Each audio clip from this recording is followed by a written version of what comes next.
இன்னைக்கு நாம ஒரு வேலை செய்யறோம் அப்படின்னா அதுக்கு நாம ஒரு லிமிட் வச்சிருப்போம். இவ்வளவு அமௌண்ட் இருக்கணும், இவ்வளவு சம்பளம் இருந்தா நான் இந்த வேலையை செய்யறேன் அப்படின்னு சொல்லுவாங்க. ஆனா வள்ளல் வாரியார் சுவாமிகள் ஒரு முறை கூட எனக்கு இதுதான் பணம், சொற்பொழிவு ஆற்றணும்னா நீங்க எனக்கு இது கொடுக்கணும்னு அவர் கேட்டதே கிடையாதாம். சொற்பொழிவு அப்படின்னு சொன்னா கடவுளுக்காக தானே வந்து செய்யறேன், நீங்க என்ன கொடுத்தாலும் நான் வாங்கிக்கிறேன்.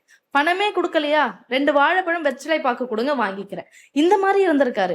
ஒரு மனிதரால எப்படி இவ்வளவு கடவுள் சிந்தனையோட இருந்திருக்க முடியும் சொல்லுங்க.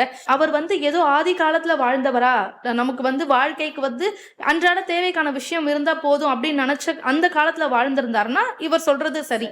ஆனா இவர் இந்த நவீனத்துல காலத்துலதான் வாழ்ந்திருக்காரு. இந்த காலத்துல கூட பணம் அப்படின்ற ஒரு விஷயத்த அவர் பெருசா பார்க்கவே இல்லை. ஆன்மீகத்துக்கு முன்னாடி பணம் அப்படின்றது வெறும் காகிதம் தான் அப்படின்றத வந்து தன்னுடைய வாழ்க்கையில நிரூபிச்சவர் யாரு அப்படின்னு பாத்தீங்கன்னா வள்ளல் வாரியார் சுவாமிகள் தான். முக்கியமா வந்து அந்த காலத்துல பள்ளிகள் எல்லாம் வந்து இந்த ஆன்மீக சொற்பொழிவு எல்லாம் வந்து நடத்துவாங்க.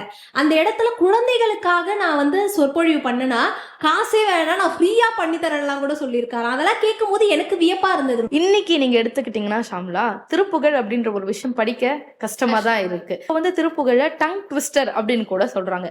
ஆனா திருப்புகழ் வாழ்க்கைக்கு ரொம்ப முக்கியமான ஒண்ணு, கண்டிப்பா எல்லாரும் கத்துக்கணும்னு வள்ளல் வாரியார் சுவாமிகள் ஆசைப்பட்டாரு.